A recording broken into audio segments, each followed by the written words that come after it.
बड़का गांव में कार्यक्रम है, हम लोग का कार्यकर्ता मिलन समारोह सदस्यता अभियान है। और साथ ही साथ वहाँ 3 ऐसे स्पॉट है जहाँ पर वहाँ के लोग कुछ मुद्दों के साथ धरना पर बैठे हैं। उस धरना को भी समर्थन देना है, उस धरने में भी जाना है। तो कुल मिलाकर आज का दिन बड़का गांव विधानसभा का कार्यक्रम है। तो जाने के क्रम में चूंकि हम लोग पलामू से आ रहे थे, रात्रि हो चुकी थी, तो हजारीबाग में ही स्टे किए और फिर यहाँ से बड़का गांव के लिए निकलेंगे। चूंकि सर्किट हाउस शायद जगह नहीं था, सर्किट हाउस के लिए ही हम लोग कॉल किए थे। हमारे महेंद्र जी और संजय जी को जिम्मा दिए थे, तो उन्होंने कहा कि नहीं, वहाँ जगह नहीं है। तो हमारे एक मित्र है और बोले कि नहीं, अगर विधायक जी आएंगे तो हमको कोई शुल्क नहीं चाहिए, बस खाना खाएंगे तो उसका शुल्क दे दीजिएगा।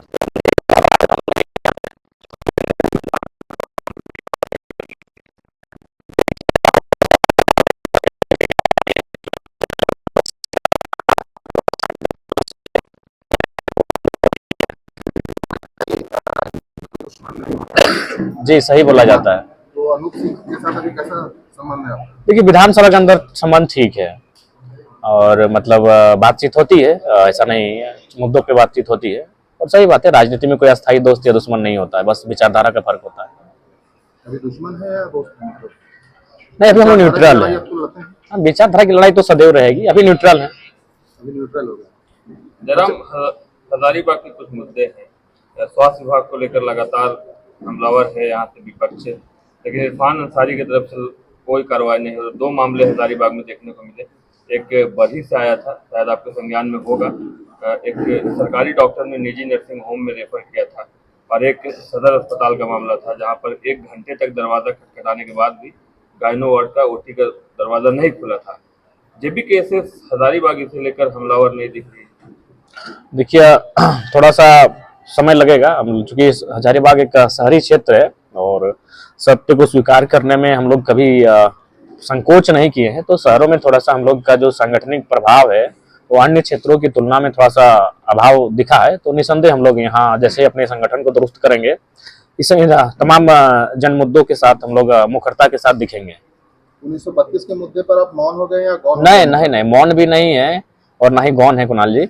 आपको जानकारी होगी, विधानसभा बजट सत्र का जो अंतिम दिन है, जिसे हम लोग गैर सरकारी संकल्प का दिन कहते हैं, वो दिन ऐसा होता है कि जिसमें जब तक उसमें सभी विधायक अपना कोई ना कोई संकल्प डालते हैं और उस पर बहस होता है। चाहे उसके लिए अगर रात भर चलेगा विधानसभा तो रात भर चलती है। तो उस दिन मेरा बहस ही था 1932 के खतियान पर, और सरकार का उत्तर था प्रक्रियाधीन। तो आपको भी जानकारी है कि भाई वो सरकार की चीजें हैं, जो मेजोरिटी के साथ सत्ता में बैठे हैं उनको करना है। बाकी हम आवाज सड़कों पे उठाते थे, सदन में भी हम उठा रहे हैं। ये सवाल इसलिए था ना कि अभी आप डिफेंसिव हो गए हैं। पहले जब वो विधायक नहीं थे तो हर जगह 1932 को बहुत प्रखरता से और कट टू कट बात करते थे।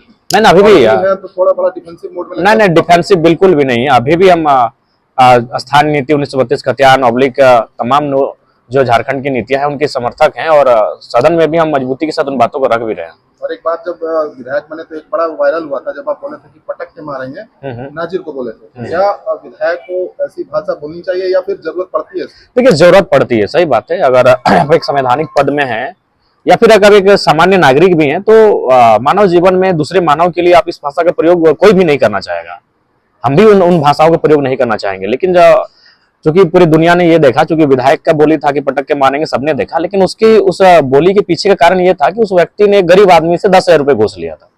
तो स्वाभाविक उसके उस व्यवहार से हमारी वो बोली निकली। अगर वो व्यवहार उसका नहीं होता, शायद उस बोली का हम उपयोग नहीं करते।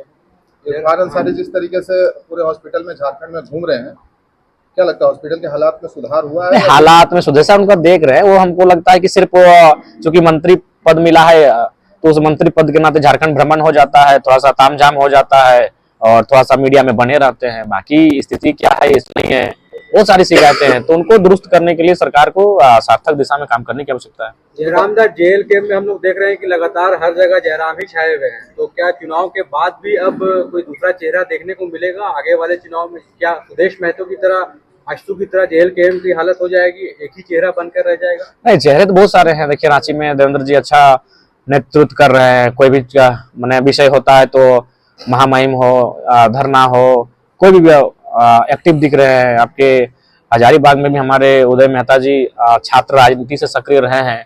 बीच में थोड़ा सा पारिवारिक बंधन में बंधे थे, थोड़ा सा व्यस्तता हुई थी, लेकिन अब फिर से वो दिखेंगे, ज्वलंत मुद्दों के साथ दिखेंगे, छात्रों के साथ दिखेंगे। पलामू से आप अभी हजारीबाग आए हैं, जी। पलामू में वहाँ पे भोजपुरी और मगही को लेके एक बहस छिड़ा हुआ है, आप उसको कैसे देखते हैं? आप पलामू भी अभी गए हुए हैं। देखिए, हमने शुरू में ही आपको कहा है कि जो झारखंड है, ये इसकी भौगोलिक, सामाजिक, सांस्कृतिक जो संरचना है वो उसमें विविधता है। और निसंदेह किसी एक भाषा में, जैसे उड़ीसा में उड़िया लैंग्वेज, पश्चिम बंगाल में बांग्ला लैंग्वेज से उस पूरे स्टेट को डिफाइन कर देते हैं, वो झारखंड में संभव नहीं है। झारखंड में विविधता है।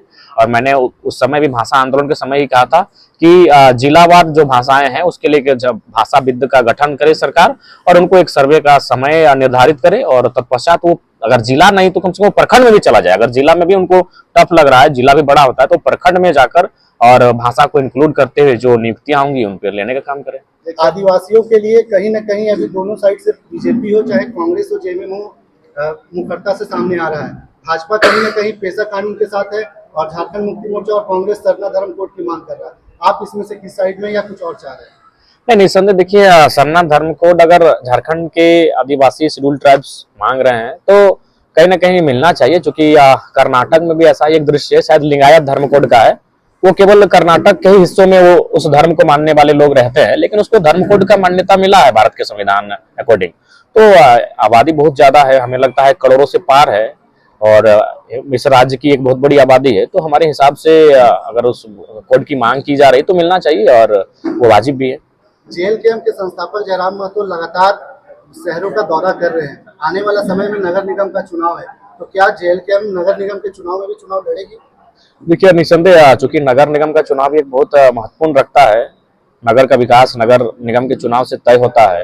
तो जब तक आप विकास की भागीदारी में नहीं रहेंगे, लोग आपको राजनीतिक सक्रियता में नहीं देखेंगे, तो आपके ऊपर ढलेंगे नहीं। तो लिहाजा हमें अगर नगर में कुछ करना है तो नगर में अपने नेता चाहिए, तो उसके लिए नगर निगम का चुनाव महत्वपूर्ण है। एक इम्पोर्टेंट सवाल था, होमगार्ड के अभ्यर्थी जिसके बारे में आपने भी लगातार सुना होगा, जो हजारीबाग में आंदोलनरत थे और बहुत लंबे समय तक आपके भी पार्टी में जो ज्वाइन की, वो भी उस मुद्दे में शामिल थे, लेकिन उसको लेकर कुछ हुआ नहीं। उनका भविष्य अभी भी अधर में है।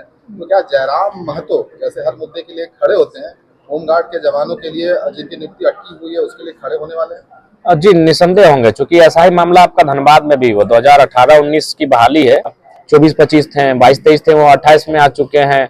तो उस लिहाज से कहीं ना कहीं उनके साथ हम लोग खड़ा होंगे और सरकार के साथ हम लोग इस पे वार्ता करेंगे। हेमंत सोरेन के सरकार को अभी तक आप कितना नंबर देंगे? उनके कार्यकाल को मुखरता रही है आपकी हर बात में? जी, अभी हमको लगता है आधे नंबर उनको आप दे सकते हैं। 10 में आधा? हाँ, 10 में आधा।